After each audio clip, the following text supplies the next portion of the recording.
It seems to be a pattern. John Roberts, thanks so much. Good to see you.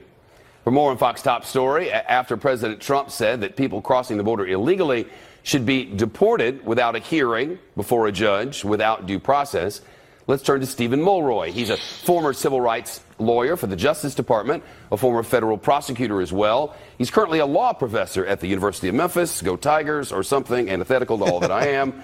It's nice to see you. Thank you. Thank you. Go Tigers. Due process is in the 5th and 14th Amendment. Can a president do away with due process?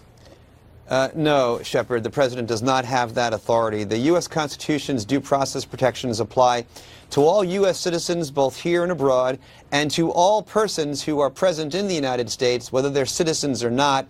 That's something that the president does not have the unilateral power to change.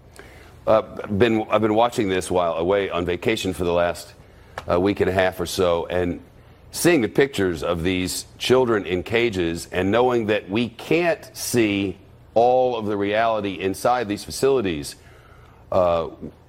you wonder, is there a rule anywhere that what the government is doing of, by, and for the people should be transparent and seeable by the people?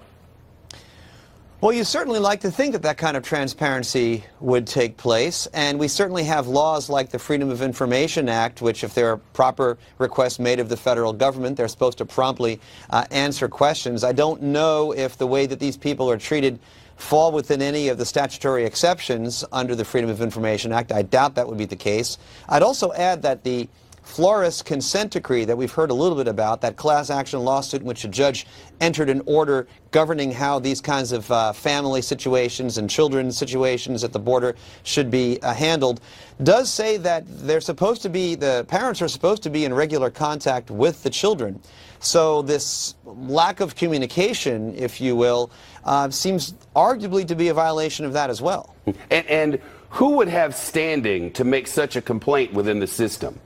Well, it seemed to me that any parent of a child who can't find his or her child or be reunited promptly with his or her child would have standing to raise such a constitutional challenge. Certainly, if the Department of Justice actually tried to do what President Trump suggested and start deportation without giving someone a hearing, any such person subject to that kind of action would immediately have standing to challenge that before a judge. There's this one matter which John Roberts just mentioned, a ruling on which we are waiting now regarding, right now the rule is you can hold a family for, I believe it's 20 days. Correct. Nothing longer than that. And the question before the judge is now, could such a thing continue indefinitely? What's your read on that?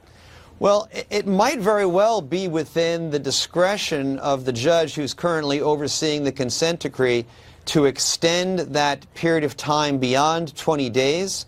I don't think that there would be the constitutional authority to just make it indefinite. I mean, indefinite detention without any access to a hearing or other types of protections, I think, might run afoul of some of the very due process protections that the Flores Agreement was trying to serve. Is it possible to go above 20 days? Possibly. I think indefinitely raises some real troubling constitutional questions. All right. Well, it's very good to hear from you on this. Stephen Mulroy, appreciate it. Thank you. And a reminder, just a matter of fact here, the United States government is at this moment holding young children, as young as infants, we're told by the government, alone, separate from their parents, in conditions about which we have no information, in places to which we have no access, and from which no pictures have been shown to the public. That's the fact. President Trump has told Republicans to stop